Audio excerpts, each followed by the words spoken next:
Well, Broncos country, what is going on? It is your boy Mark here with Marky Sports. Hope you guys are having a wonderful Monday. Hope you guys enjoyed your long weekend. I certainly did after the Broncos' huge victory in New Orleans on Thursday. It was nice to just be able to lay back a little bit, watch some other games, and not get so stressed out about the result of the Broncos game. So it was a wonderful weekend. I hope you guys enjoyed.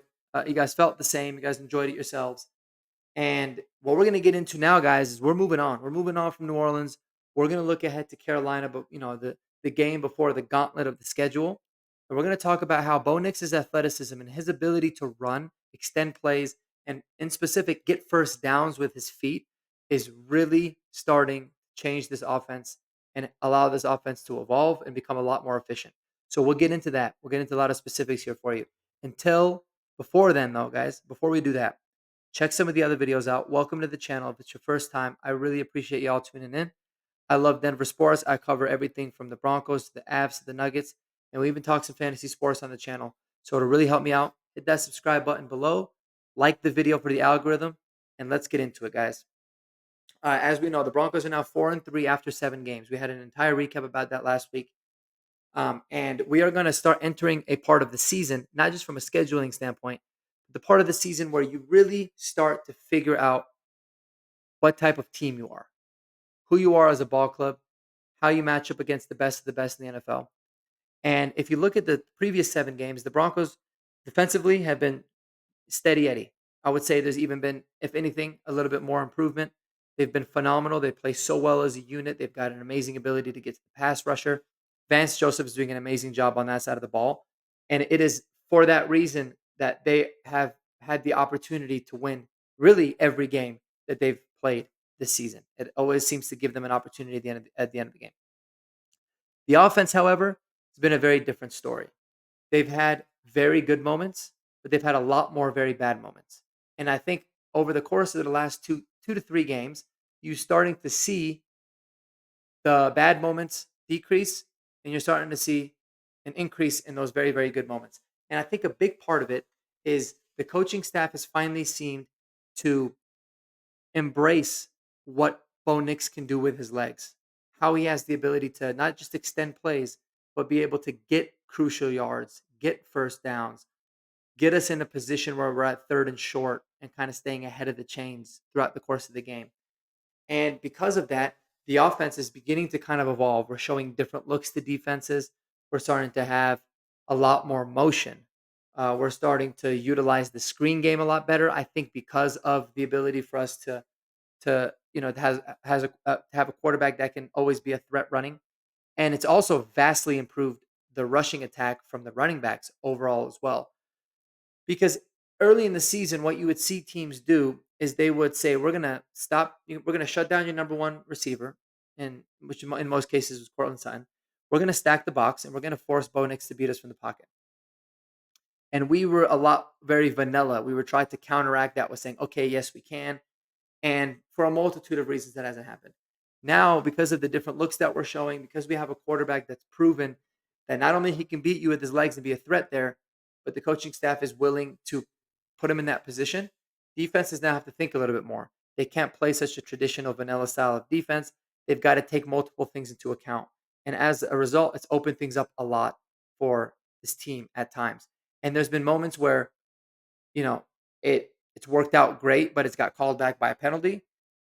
Those kinds of things will happen, but you're still seeing a lot of those plays happen. You see a lot of moments where guys are open and maybe Bo Nix misses them. Okay, those things suck. We want to see Bo hit them, but we're starting to see guys open a lot more often, and that is very crucial in this developmental step as not just development for our young quarterback, but also as an offense overall.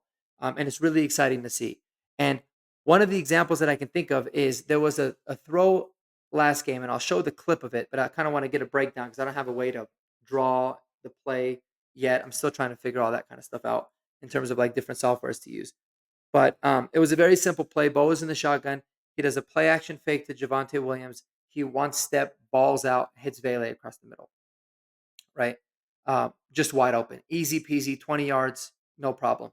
And it was because the running game was really starting to cook earlier in the game, and Bo Nix was really starting to open things up with his legs as well, that really, I believe, allowed for this play to happen. and it's having those linebackers that are just so set on having one job. Now they have to think a little bit, and it causes a little bit of hesitation.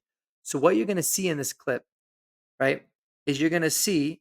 Sorry, I'm going to have to go back here. What you're going to see in this clip here is there's the Mike linebacker right dead in the middle. You can see he's basically lined up right across from Bo, right on the 24-yard line there.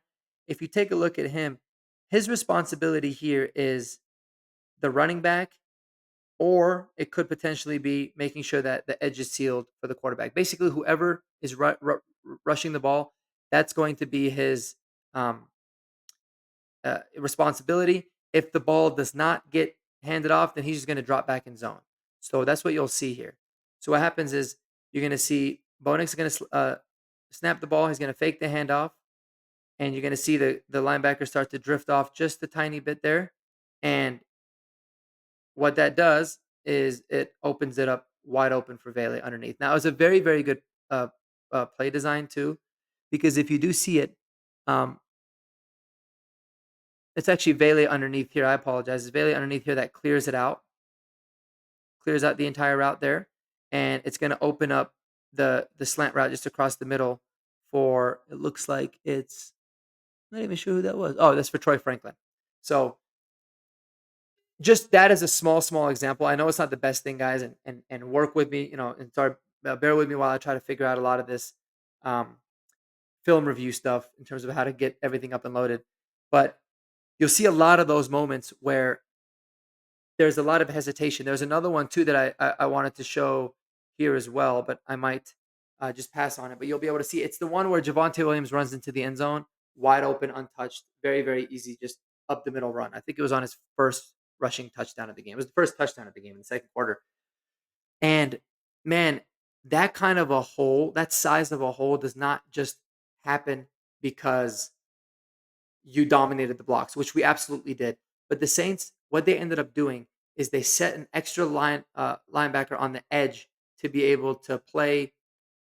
His responsibility was to set the edge in case Bonix did an RPO or he ended up pulling the rock and taking it off for himself. And so what that did is it gave us a one-man advantage across the line. They had three. They had basically four down linemen. We had five guys blocking, and because that one linebacker on the edge was completely taken away from the fake and his responsibility of looking at Bo, the offensive line just double teamed up on the middle linebacker, and it opened up a huge hole for them to go in. And those are the kinds of things that you're seeing a lot more often. You saw a lot of it in the Saints game, but you even started to see a tiny bit of semblance of it in the Chargers game. For as bad as it was, we just had a lot of plays in that game where like penalties would just kill us and and completely kill the drives, especially in that first half. But a lot of it you saw it in that Raiders game too when things started to get going as well. Is teams are starting to respect the ability for the quarterback to run, and that's opening things up. And I love what Sean Payton did in this game particularly is he came out with that early, right? First play of the game, Bonix goes on like a 16-yard rush, just right off the bat.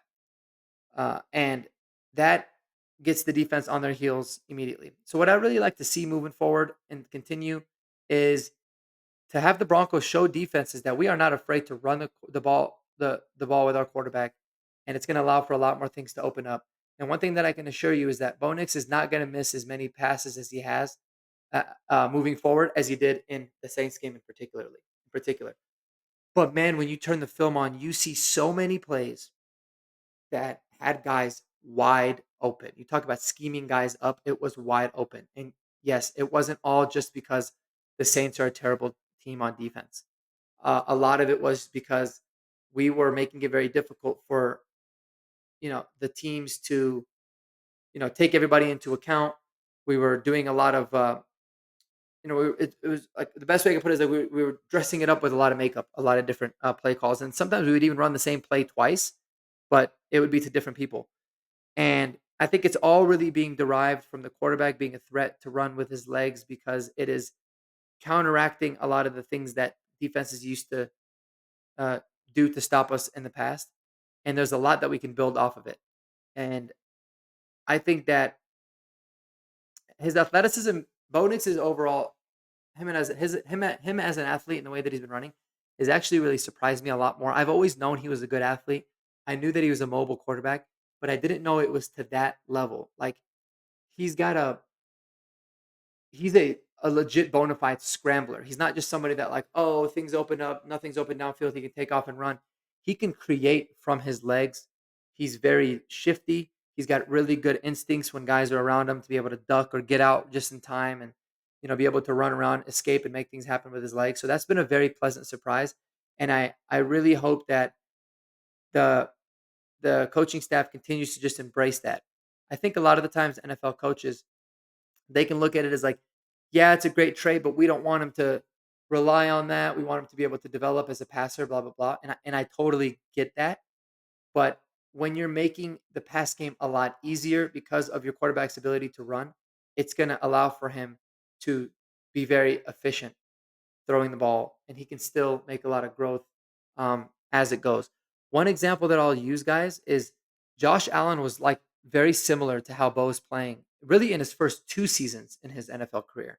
He was not a very polished passer, and a lot of the reason was because his footwork was very bad, but he was a very big threat to it with his legs. Now, obviously, he's a more physical runner. There's no doubt about it. But his ability to run really helped that offense at least be you know, fairly productive during those 2 years, and then things really started to click with him as a passer, and then he became the pure dual threat quarterback. Um, Another example is Baker Mayfield. Now, a little bit different. Baker Mayfield is not as athletic. He can make plays with his legs, but Baker Mayfield is somebody that struggled a lot passing the football. In his early years, he was very gunslinger mentality. Cocky, very arrogant, which I liked, but it caused a lot of mistakes, but he was also very much off platform, out of rhythm. Wasn't His feet were messy. And with a little bit of patience, with some time, he eventually figured it out and boom, everything starts to click. So there's a lot of reasons to be optimistic. But I do think that the Broncos should continue to dive into Bo Nix's ability to beat teams with his legs, embrace it. And I think that really good things are going to happen. Um, So that's really all I got for you guys today. We're gonna have a ton of videos this week, really breaking down Carolina, talking about the game, why I think it's a very scary game that could be potentially a huge trap game for us. Um, if we're not focused and if we're overlooking them and looking ahead to Baltimore and Kansas City, the true tests, right? The two big road games, gauntlet of the schedule that are really gonna test this football team. If they're looking ahead to them, Carolina to think that Carolina is just gonna, like, lay down and that these guys that, they're not a professional, football team and that these guys aren't getting paid millions of dollars to go out there and do a job, you would be very naive and stupid to think that. So, I will, break down the game and talk about some different keys and some ways that we can't fall into that trap. We really have to take it, on a week by week basis, which I think the Broncos have done a really good job of doing up to this point, but that definitely does not mean that we're not gonna be able to, that we could potentially not overlook this team. So all right, guys, I appreciate y'all. Let me know what you think about this offense, this team as a whole, but specifically Bo Nix and the offense, where they're at through 7 games. Do you think that they're right about where you thought that they would be? And I'm talking about overall productivity. Are you disappointed with where they are? Or are you kind of pleasantly surprised? And how you feeling about the future? Let me know in the comments below. Until next time, guys, I appreciate you guys tuning in. Spend time with the people that you love the most. And until tomorrow, peace out.